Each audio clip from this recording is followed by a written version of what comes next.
All right, ladies and gentlemen, time for Give Me Five. I promised you earlier that we are going to talk about Kathy Shelton. When she was 12 years old, she was raped. Hillary Clinton defended the rapist as an attorney. Fine. But years later, Hillary Clinton was caught on tape laughing about getting this guy a small sentence, a plea bargain, getting him off, and it was pathetic. You'll hear from Kathy Shelton as well. She was one of the women who was up there with Donald Trump yesterday, along with Paula Jones, Juanita Broaddrick, and Kathleen Willey. Now, here's some of this recording. I want you to listen, watch, and read along. Remember that case where I represented that guy? It was a fascinating case. It was really an interesting case. This guy was accused of raping a 12-year-old who was the daughter of the family he was living in Springfield. They lived on the side of the tracks in Springfield. And the guy was from Green Forest. His family still had a little farm. But he was one of these rootless folks who wasn't going to make a living on the land, and he was kind of around. Ended up in Springfield looking.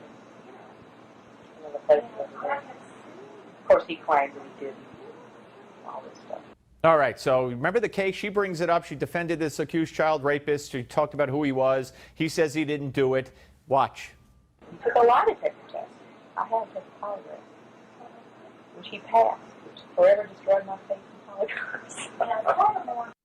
He took a polygraph test, which he passed, which forever destroyed my faith in polygraphs. She laughed. She laughed that this child rapist beat the system. Okay? More.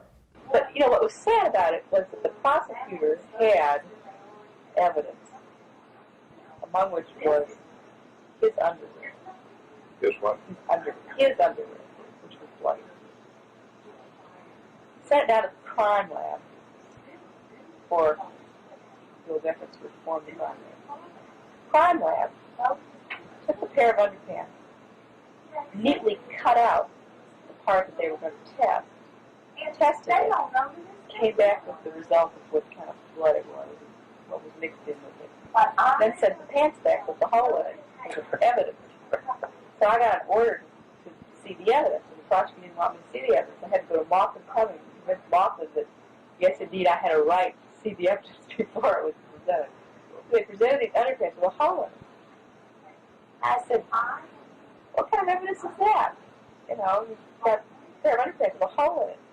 Of course, the crime lab had thrown away the piece that they cut out. It was really, I mean, I plea bargained it down because they didn't have any, it turned out they didn't have any evidence. So they cut a hole, they took the blood sample and blah, blah, blah from the underwear.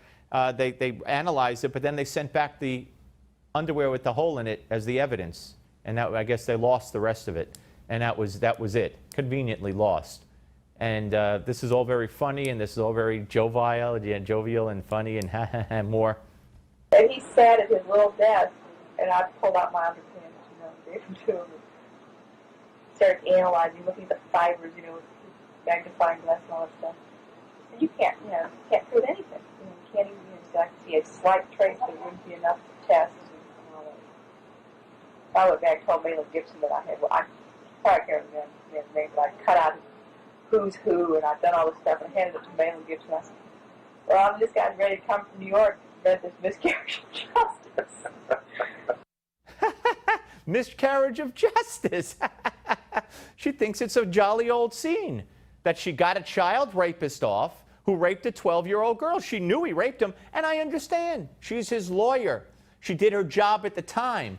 But all these years later, to sit there on the telephone, bring it up voluntarily, recount the story, and think it's funny.